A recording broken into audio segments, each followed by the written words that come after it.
नई नवेली सरकार बनी है, लेकिन पूरी की पूरी शक्ति ऐसा लग रहा है कि आप लोगों ने नीतीश कुमार को दे दी है। 2024 की हो रही है तैयारी, क्या बनेंगे उम्मीदवार विपक्षी एकता के नीतीश कुमार?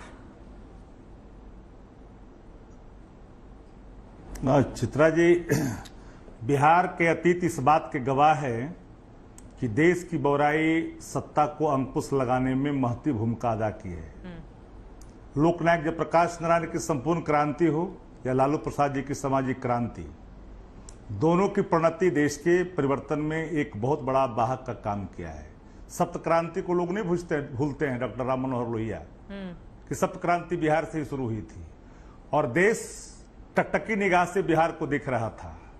बिहार ने शुरुआत की है, बिहार यूपी से लेकर के महाराष्ट्र, बगल में आपको झारखंड और उड़ीसा, मध्य प्रदेश का इलाका, गुजरात तक इसकी। अरे एक लाइन में आपको बोलना है नीतीश क्या होंगे विपक्षी साझा उम्मीदवार? आप पूरा इतिहास ही बताने लगे। मतलब नीतीश कुमार को लेकर 2024 की तैयारी कर रहे हैं आप? नहीं चित्रा जी, ताकि 2025 में नीतीश का उत्तराधिकारी बना दिया जाए तेजस्वी यादव को।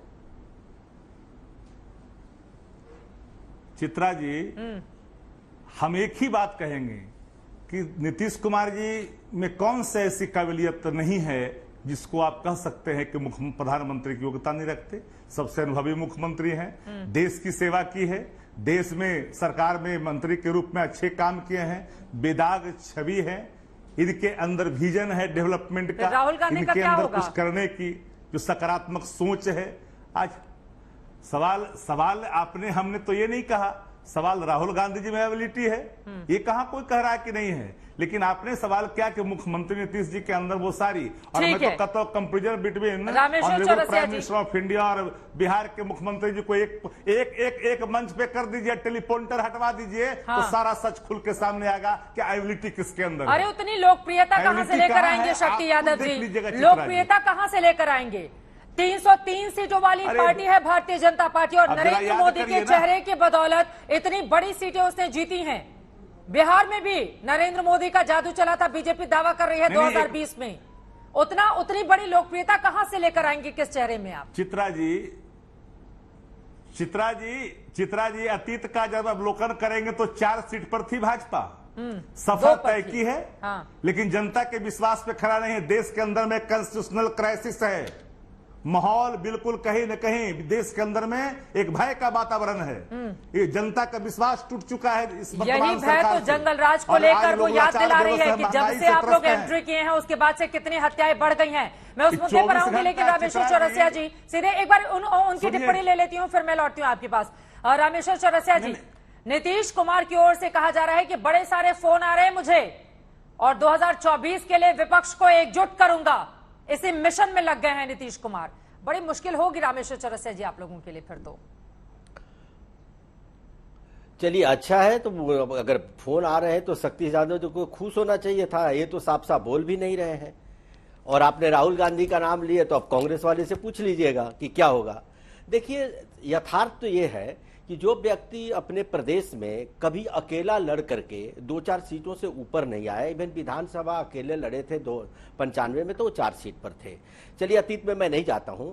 आपने आज ही देखा है आपने कि नीतीश कुमार का नाम जैसे आप लोगों ने उछाला, उधर ममता जी के लोग बोलने लगे, कांग्रेस के लोग बोलने लगे, इतने कैंडिडेट हैं। तो ये जो भानुमति का कुनवा है एक साथ आए तब तो, ये तो अटल जी भी बोला करते थे कभी। लेकिन देखिए दूसरी बात यह है कि नीतीश कुमार जी की ये पॉपुलैरिटी की बात करते हैं तो मैं 24 दलों के साथ मिलकर अटल जी ने भी तो सरकार बनाई थी ना, इस पर थोड़ा तो प्रकाश फिर ये लोग भी भानुमति का कुनबा जोड़कर बना लेंगे सरकार। ठीक है, वो तो बनाई थे, मिल करके तो बना ही सकते। तो वही तो बात कर रहे हैं वो कि विपक्षी नेताओं को एकजुट करेंगे, वही तो बात कह रहे हैं नीतीश कुमार। सुन तो लीजिए, हाँ पहले सुन तो लीजिए। देखिए एक बात आप समझ लीजिए कि एनडीए की कल्पना बीजेपी के बिना नहीं की जा सकती, उसी तरह यूपीए की कल्पना कांग्रेस के बिना नहीं कर सकती जा सकती है। शक्ति जी को भी मालूम है, नीतीश जी को भी मालूम है। आज केंद्र में कांग्रेस के कम से कम 50 एमपी से तो ज्यादा है, इनके कितने हैं? दूसरी बात, नीतीश कुमार जी ने ये शगुफा इसलिए छोड़ दिया ताकि इनको नहीं लोग कहे कि इनकी क्रेडिबिलिटी खराब हो रही है। 2000 में इनको काले झंडे दिखाए जा रहे थे, मोदी जी ने इनकी साख बचाई तो जीते, फर्स्ट पेज में साफ हो गए थे शाहबाद और पूरा मगध में और पटना ग्रामीण में। तो ये साख बचाने की इनकी जो आदत है, शक्ति यादव ने दे दी है ना अपनी शक्ति, छोड़ दिया, पूरे देश में चर्चा हो गई। शक्ति यादव ने तो दे दी है ना अपनी शक्ति, आरजेडी की शक्ति मिल तो गई है नीतीश कुमार को। शक्ति यादव जी देखिए, शक्ति यादव जी हमारे अच्छे मित्र हैं। शक्ति यादव जी को एक सलाह दूंगा कि शक्ति यादव जी, जो 15 साल पहले आपकी सरकार चली थी जिस कारण आप गए थे, नीतीश जी के साथ आ गए, तो मैं एक चीज कहूंगा कि कम से कम कानून व्यवस्था बाकी चीजों पर, बिहार के विकास पर आप ध्यान दें तो विकास के बिहार के लोगों को भला होगा। आखिर जनता से जीत के आप भी आए हैं, नीतीश कुमार भी आए हैं, ठीक है वो बीजेपी को छोड़ के चले गए, लेकिन विकास का नुकसान नहीं होना चाहिए। आप उस पर ध्यान दीजिए ना। कहां आप उड़ रहे हैं कि केंद्र में जा रहे, पहले विकास का तो भला कीजिए जो अभी भी निचले पायदान पर ही है।